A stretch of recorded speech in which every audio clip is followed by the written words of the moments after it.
The grid. A digital frontier.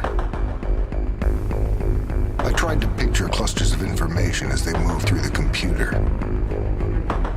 What did they look like? Ships, motorcycles? Were the circuits like freeways?